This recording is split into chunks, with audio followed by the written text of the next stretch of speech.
네, 68차 최고위원을 시작하겠습니다. 먼저 이준석 당대표의 모두 발언이 있겠습니다. 대한민국의 산업이 집중돼 있고 1,400만 도민의 삶을 책임진 자리, 경기도지사 선거가 이번 지방선거의 핵심 전장입니다. 그 경기도지사 선거에 개혁신당의 지방선거를 이끌 대장선이 떴습니다. 조응천 후보가 개혁신당 후보로 6월 3일 경기도지사 출마를 공식 선언했습니다.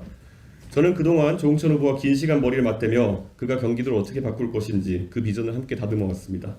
경기도가 지금 끌어안고 있는 숙제를 가장 무게감 있게 그리고 가장 빠르게 풀어낼 후보가 등장한 겁니다. 경기도의 세 가지 숙제는 교통, 그리고 1기 신도시 정비, 그리고 산업진흥입니다. 이 세 가지는 모두 조응천 후보가 21대 국회에서 자신의 손으로 직접 다뤄온 일들입니다. 먼저 교통입니다. 인천 송도에서 출발해서 청량리에 끊겨있던 GTX-B를 평내오퍼를 거쳐서 마성역까지 연장시킨 사람이 조응천 후보입니다. 2021년 12월에는 광역철도 지정 기준을 반경 40km에서 50km로 완화시켜 GTX-A의 평택 지제 연장과 GTX-B 춘천 연장의 길을 열었습니다. 평택, 화성, 안성, 가평이 수도권 통근권에 들어오게 된 것은 조응천 후보가 광역교통의 룰 자체를 다시 썼기 때문입니다. 다음은 1기 신도시 정비입니다. 분당, 일산, 평촌, 삼본 등 30호가 되는 지금 도시 및 주거환경정비법 개정안을 대표 발의해서 올린 사람이 바로 조응천 후보였습니다. 2021년 첫 착공과 12조 원 규모의 미래도시펀드가 작동할 수 있는 토대가 바로 그 법입니다. 판교, 동탄, 광교의 이공계 연구자와 엔지니어들에게도 조응천 후보는 최선의 선택입니다. 글로벌 혁신 연구 포럼 공동대표를 3년 동안 지내며 산업혁신과 일자리 문제를 정책의 한복판에서 다뤘습니다. 무책임한 정치 논리로 반도체 산단의 새만금 이전 등을 이야기하는 민주당에 선명하게 맞설 수 있습니다. 다른 후보들에게 이 세 가지는 공약집의 한 줄에 불과하겠지만 조응천 후보에게는 의정활동의 실적 그 자체입니다. 권력 앞에서 굽히지 않은 용기, 그리고 경기도 핵심 과제들을 직접 풀어온 실력, 이 두 가지를 모두 갖춘 후보는 조응천 후보입니다. 저희 개혁신당은 6월 3일 조응천 후보의 당선으로 경기도의 새로운 도약을 만들어내겠습니다. 다음으로 서울시장 후보인 김경철 최고의 모든 것을 전달하고자 합니다. 언론인 여러분의 협조. 예,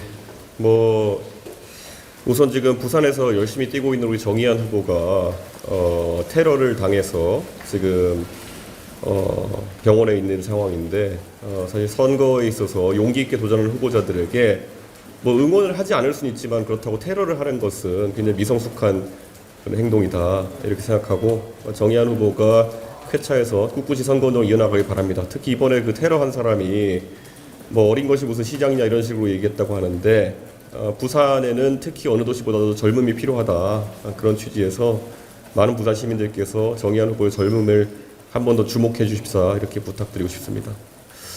그리고 사실 언론인들께 제가 튼튼히 공유를 했지만 조응천 의원님이 계속 고민을 하시다가 어제 최종적으로 사실 대한민국 정치를 바꾸는 일에 본인의 역할이 있다는 것을 공감하시고 그리고 또 출마를 결심하시고 어제 SNS로 먼저 짧게 알린 것으로 알고 있습니다. 조만간에 저희 조응천 의원님이 아마 공식적인 기자회견 등을 통해 가지고 본인의 결심과 그리고 목적 같은 것을 밝힐 기회가 있을 것이다 이렇게 예고해 드리겠습니다. 이번 경기지사 선거 같은 경우에는 개혁신당은 당력을 총투입할 계획입니다. 무엇보다도 대한민국의 산업의 중심 그리고 정책에 대한 수요가 높습니다. 아까 제가 얘기했지만은 교통을 개선하는 것 그리고 또 한편으로는 1기 신도시 같은 경우에는 재건축 이슈 등을 완벽히 다룰 수 있는 그런 후보는 조응천 후보다 이렇게 생각합니다. 사실 경기도에서 재선 의원을 지내기도 했고요. 사실 추미애 후보 같은 경우에는 이제 경기도 의원이 된 지 2년밖에 되지 않았습니다. 그런데 조응천 의원은 두 번의 재선을 하면서 경기도 문제를 잘 알고 있고 특히 국토위 활동 등을 하면서 아주 경기도민이 필요한 법안들 그리고 정책들을 많이 만들어내셨던 분들입니다. 그렇기 때문에 저는 인물 경쟁력에서는 단연코 으뜸이 아닐까 이렇게 생각하고 있습니다. 그래서 개혁신당이 당력을 총동원해서 좋은 성과를 내도록 하겠습니다. 네, 질문 있으십니까? 네, 질문 좀 하게 주시면 되겠습니다. 네. 우선 어젯밤에 어떤 좀 교감이 있었길래 전격적으로 조민천 의원님께서 그런 결정을 내리셨는지 궁금하고 또 벌써부터 이제 국민의힘 후보 같은 경우는 정해지지 않았지만 경기도지사 단일화 통한 연대가 있을 수 있다는 얘기가 계속 있는데 이에 대한 뭐 저희는 국민의힘과 어떤 대화도 지금 하지 않았습니다. 뭐 다만 이제 경기도 의원이신 송석준 의원님이 한번 연락이 오셔가지고 뭐 송석준 의원과 조홍천 의원은 또 국토위에서 같이 간사로 했던 그런 경험이 있기 때문에 아마 그렇게도 연락이 간 것 같고 저에게도 연락이 온 것 같아서 뭐 송석준 개인 의사 정도는 저희가 확인한 것 같은데 사실 저 당도 지금 이제 경기도의사 경선 절차가 진행되고 있고 하다 보니까 저희는 따로 저희가 어떻게 연락하거나 할 생각은 없습니다.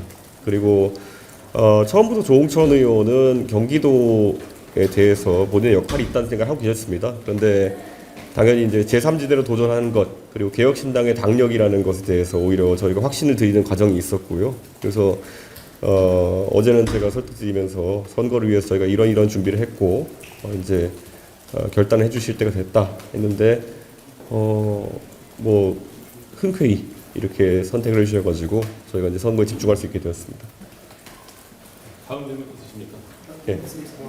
경기지사 후보가 확정이 됐는데 네. 그리고 나서 이제 경기도의 재보궐 지역 같은 경우는 예. 그전 하남이나 평택 같은 데가 있는데 좀 시너지 같은 걸 좀 고민하실 것 같아요. 좀 어떤 계획이 있으신가요? 저는 평택과 하남 중심으로 해서 저희는 후보를 낸다고 보시면 될 것 같습니다. 특히 조홍천 의원의 큰 결단으로 아마 우리가 나갈 후보들도 용기를 얻지 않을까 이렇게 생각하고요. 저는 당연히 조홍천 의원과 짝을 맞춰서 뛸 수 있는 좋은 후보들을 저희가 낼 거라고 공지하겠습니다. 저희가. 네, 또 질문 있으십니까? 좀 뭐 조홍천 후보 출마가 좀 뭐 기초의원 선거나 다른 지역 광역단체장 선거에도 좀 긍정적인 영향. 매우 긍정적인 효과가 있을 거다 이렇게 생각하고요. 지금 사실 저희에게 타당에서도 많은 인재들이 연락이 오는 건 사실입니다. 그런데 그분들 중에서 서울 지역 같은 경우에는 특히 국민의힘의 공천이 뭐 저도 그 당의 대표를 지내봤지만은 굉장히 이상하게 진행됐다는 인상은 갖고 있습니다. 그래서 그런 어떤 정치적 싸움의 희생양 같은 경우에는 저희가 면밀한 검토를 통해 가지고 저희가 개혁신당과 진로를 함께 할 수 있는 분들은 받아들이고 있고요. 경기도 같은 경우에는 우리 조홍천 후보의 경쟁력이 월등하기 때문에 지금까지 다소 주춤하셨던 분들도 용기를 내고 기초단체장이나 아니면은 지방의원 도전하시지 않을까 그런 생각을 하고 있습니다.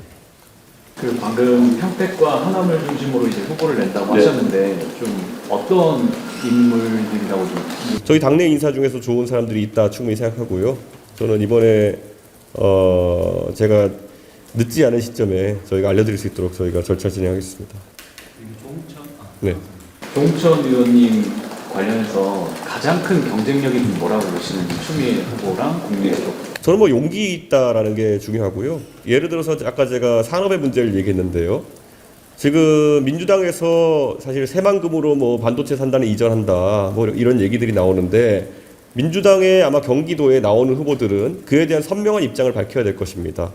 지금 뭐 추미애 후보 같은 경우에는 뭐 반대인 양 약간 애매하게 이제 말씀하시는데 이재명 대통령과 자당의 그런 주장하는 사람들에게 맞서가지고 경기도의 핵심 산업을 지키고 경기도의 어떤 수건 사업들을 관철시킬 수 있는 그런 선명함이 중요하다 이렇게 생각합니다. 특히 용인, 화성, 평택 같은 지역에서는 그런 것들이 중요하기 때문에 저는 조홍천 의원이 선명성을 가지고 이야기할 수 있다 생각합니다. 그 산업 얘기가 나와서 그런데 삼성 노조 총파업 예고 좀 어떻게 보시는지. 제가 며칠 전에 페이스북에 이제 글을 올린 것처럼요. 파업이라는 건 하나의 수단이고요. 제가 이제 예고하고 싶은 것은 반도체 엔지니어와 연구자들에 대해 가지고 양대 반도체 기업의 경쟁이 심화될 거다라는 말씀을 드립니다. 그리고 경쟁이라고 하는 것은 어떤 제도보다도 엔지니어의 처우에 큰 영향을 미칠 것이다 이렇게 생각합니다. 그래서 저는 이번에 파업이라는 것이 삼성전자의 경쟁력을 해치지 않는 방향으로 결론이 나는 것은 중요하고 한편으로는 우리 산업 전반으로 엔지니어와 연구자에 대한 올바른 처우가 무엇인지에 대해 가지고 새로운 좀 지점을 구축했으면 좋겠다. 아마 하이닉스의 선례가 있기 때문에 이것이 뭐 하이닉스가 하향 평준화 될 리는 없어 보이고요. 상향 평준화의 방식으로 어떻게든 결론이 날 것이다 라는 기대를 하고 있는데 최근에 뭐 의대 선호라든지 이런 것들 사실 보상 체계나 이런 것들에 기인한 바가 크거든요. 그래서 저는 그런 어떤 뭐 지금 다른 직역들은 전부 다 지금 정원이 축소된다. 하다못해 회계사 같은 경우에도 지금 회계사들이 뭐 2년의 이제 직무 경험을 쌓을 수 있는 회계 법인들이 줄어들어 가지고 회계사 인력을 줄여야 되는 거 아니냐부터 라이선스 직종에 대해 가지고 굉장히 이런 말들이 많이 나오는데 의사만 지금 이제 정치권에서 계속 증원을 논의하고 있습니다. 저는 그런데 의사 직군도 그런 어떤 다운사이징 변화가 있을 거로 생각되는데 그랬을 때 이런 반도체 산업이라는 것이 하나의 좋은 대안으로 이제 떠오르는 것이 저는 중요하다. 그래서 의대 집중 문제라든지 이런 것에도 이번에 삼성전자의 교섭이 큰 영향을 미칠 거로 보입니다. 그래서 저는 삼성전자 화성 캠퍼스를 지역구로 둔 의원으로서 이공계, 엔지니어, 연구자들에 대한 처우가 대폭 향상되길 기대합니다. 혹시 더 질문 있으실까요? 네. 앞으로 그 국민의힘하고 단일화를 추진하실 생각은 없으세요? 뭐 단일화가 아쉬운 쪽은 아마 국민의힘 아니겠습니까?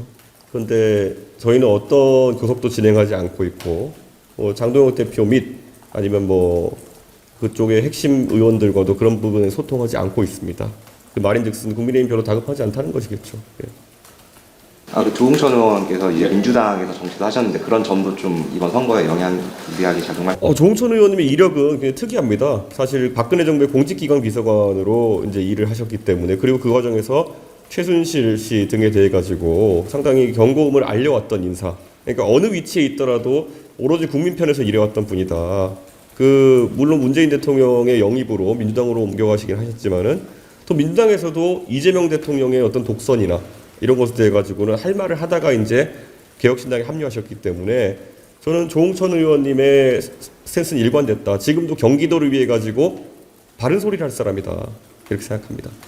추가로 그 ARS 관련 좀 시스템 구축하셨는데 조응천 의원님 가서 했을 때 좀 뭐 구도랄까요? 내부 조사를 저희가 돌려봤고 그 결과도 조응천 의원과 공유를 했고 상당히 좋은 출발 지점이 될 것이다라는 공유의 인식이 있었습니다. 그렇기 때문에 저는 뭐 내부 조사이기 때문에 수치를 알려드릴 수는 없지만은 그래도 굉장히 고무적인 그런 시작점이다 이렇게 생각합니다.